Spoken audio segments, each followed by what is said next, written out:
എന്താന്നറിയാൻ വയ്യ. ആര് വരുന്ന കണ്ടാലും രാമു വരുന്ന പോലെ എനിക്ക് തോന്നുന്നത്. ദേ ആ വരുന്നതും രാമു വരുന്നതായിട്ടാ ഞാൻ കാണുന്നത്.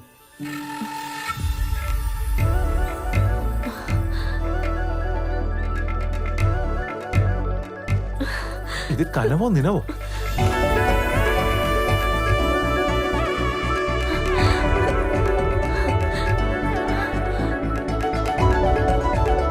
നിനക്കൊന്നും പറ്റിയില്ലല്ലോ? എല്ലാം ഓക്കെ അല്ലേ? എങ്ങനെ ഇവിടെ വന്നത്? വെറുതെ വിട്ടോ അവര്? കാര്യങ്ങളെല്ലാം അവർക്ക് മനസ്സിലായി. എന്നോട് സോറിയും പറഞ്ഞു. അതെങ്ങനെയാ? അതങ്ങനെയാ. എന്താണെങ്കിലും എപ്പോഴും എന്റെ മനസ്സിന്റെ ഭാരം കുറഞ്ഞ് നീ തിരിച്ചു വന്നാ നിന്നെയും കൂട്ടി അമ്പലത്തിൽ പോകുന്ന നേർന്നിരുന്നു ഞാൻ.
ഇതാ കഴിക്ക്.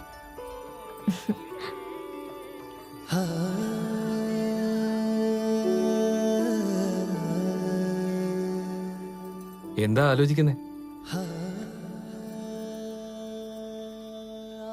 എന്നെപ്പറ്റി ആരാണോ ഇപ്പൊ കൂടുതൽ ആലോചിക്കുന്നത് അവരെ പറ്റി ഞാനിപ്പോ ആലോചിക്കുന്നത്. അതിനവരെ പറ്റി എന്താ ആലോചിച്ചോണ്ടിരിക്കുന്നേ? അവൻ എന്റെ അടുത്തുണ്ടെങ്കിൽ എനിക്ക് ഒരുപാട് സന്തോഷം. പക്ഷെ അവനെന്താ തോന്നുന്നതെന്ന് എനിക്കറിയില്ല. നാളെ അവൻ എന്റെ ഒപ്പം ഇല്ലെങ്കിൽ എന്തായി തീരുന്ന എന്റെ പേടി.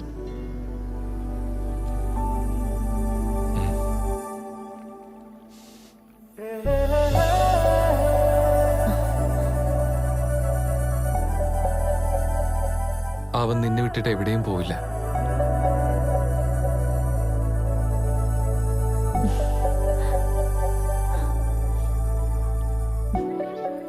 അച്ഛൻ ഹോസ്പിറ്റലിൽ നിന്ന് വന്ന ഉടനെ തോട്ടം ആരെങ്കിലും ഏൽപ്പിച്ച് അച്ഛനെ സിറ്റിയിലേക്ക് കൂട്ടിക്കൊണ്ടുപോയി എനിക്ക് ഏതെങ്കിലും ഒരു കമ്പനിയിൽ ഒരു ചെറിയ ജോലി ചെയ്ത് അച്ഛനെ നന്നായിട്ട് നോക്കണം. ഓ നീ വിഷമിക്കേണ്ട. നിനക്ക് ഞാൻ ആ കമ്പനിയിൽ ഒരു ചെറിയ ജോലി വാങ്ങിച്ചു തരാം. അപ്പൊ നമുക്ക് എല്ലാവർക്കും ഹാപ്പി ആയിട്ടിരിക്കും. ഇതൊന്നും മനസ്സിലുണ്ടാവണം. മറക്കരുത്. ആ പിന്നെ നരസിംഹേട്ടൻ കുറെ നാളായിട്ട് ജോലിക്കൊന്നും വരുന്നില്ല. നമ്മള് പോകുന്ന വഴിക്കാ വീട്. ഒന്ന് കയറി കണ്ടിട്ട് പോവാം. ശരി. ചേട്ടാ, നരസിംഹേട്ടാ. എന്താ മോളെ കേട്ടില്ലേ നീ? നരസിംഹേട്ടൻ എവിടെ?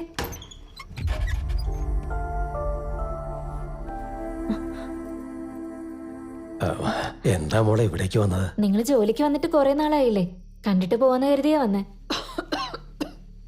ചേച്ചിക്ക് എന്തു പറ്റി? അവിടെ തന്നെ കിടക്കുവാണല്ലോ. അവക്ക് തീരെ സുഖമില്ല. ഓ അപ്പൊ ഹോസ്പിറ്റലിലേക്ക് കൊണ്ടുപോയില്ലേ? കഷായം കൊടുത്തായിരുന്നു. രാത്രി നോക്കിയിട്ട് വേണമെങ്കിൽ രാവിലെ കൊണ്ടുപോകാന്ന് കരുതി. എന്താ മോളെ എന്തെങ്കിലും കഴിച്ചായിരുന്നോ? എന്താ കഴിച്ച്? എന്തിനാ എന്നെ നോക്കുന്നേ? പറഞ്ഞോ മോളെ. രസം, സാമ്പാറ്, തൈര് സാധം ഒക്കെ കഴിച്ചെന്നങ്ങ് പറ.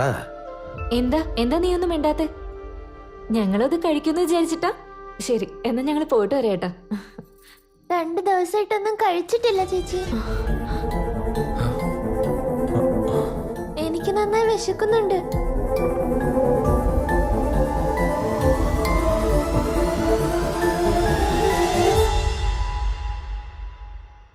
കടം കൂടി വന്നപ്പോ എന്നോളം വളർന്ന മകൻ സിറ്റിയിലേക്ക് മാറിപ്പോയി.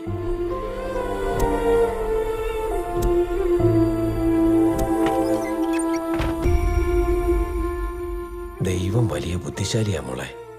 നമ്മൾ ആർക്കെങ്കിലും ഭാരമാകുമോ എന്ന് കരുതുമ്പോ അതിനു മുമ്പ് തന്നെ നമ്മളിലേക്ക് ഭാരം കൊണ്ടുവയ്ക്കും. മുട്ടുവേദന കാണിക്കാൻ വലിയ ആശുപത്രിയിലേക്ക് പോയപ്പോ മുട്ടാകെ തേഞ്ഞിരിക്കുകയാണെന്നും മാറ്റി വെക്കേണ്ടി വരുമെന്നും പറഞ്ഞു. 10 വർഷമായിട്ട് ഈ കിടപ്പാടൊന്നും മാറ്റാൻ പോലും കഴിഞ്ഞിട്ടില്ല. പിന്നെങ്ങനെ മുട്ടുമാറ്റും? എങ്ങനെ മാറ്റും മോളെ? അതിനും പുറമെ ഇവളും മാനസികമായിട്ട് വല്ലാതായി. കയ്യിലുള്ളത് മുഴുവൻ ചെലവാക്കി. ആരോടെങ്കിലും കടം ചോദിക്കാമെന്ന് വെച്ചാ ഇവിടെ എല്ലാവരും എന്നെ പോലെ തന്നെയല്ലേ മോളെ ജീവിക്കുന്നത്. അപ്പൊ നിങ്ങളുടെ നിലത്തിന്റെ കാര്യം എന്തായി ചേട്ടാ? ബോർവെൽ വെച്ചായിരുന്നില്ലേ? നിലമോ? മരിക്കുമ്പോ എന്നെ അടക്കാൻ ഉപയോഗിക്കാമെന്നല്ലാതെ ജീവിച്ചിരിക്കുമ്പോ വയറ്റിപ്പിഴപ്പിന് അത് ഉതകിയിട്ടില്ല മോളെ.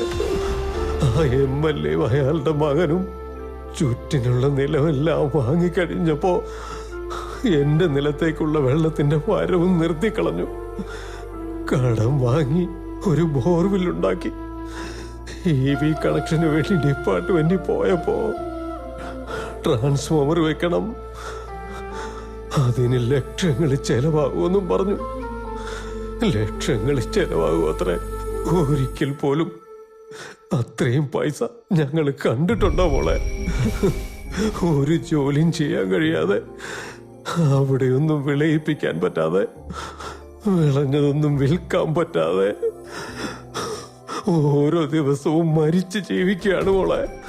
ഇങ്ങനെ ജീവിക്കുന്നതിലും ഭേദം എല്ലാവരും ചേർന്ന്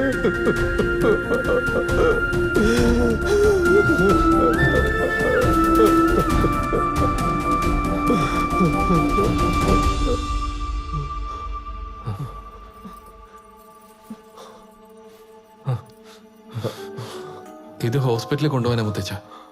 ആദ്യം നിങ്ങൾ എന്തെങ്കിലും കഴിക്കേ. വേണ്ട മോനെ, ഇത് നീ കഷ്ടപ്പെട്ട പൈസയാ. ഇത് ഞാൻ വാങ്ങില്ല. സാരമില്ല, അത് വെച്ചോ. എന്നെ നിങ്ങളുടെ പേരക്കുട്ടിയായിട്ട് കണ്ടോളൂ. ഈ കാരണം കൊണ്ട് ആരും വിശന്നിരിക്കാൻ പാടില്ല. മോനെ,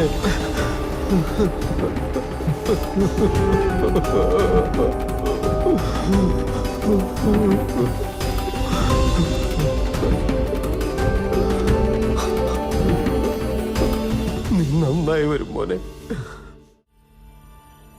കിട്ടിയ ശമ്പളം മുഴുവൻ നീ കൊടുത്തല്ലോ.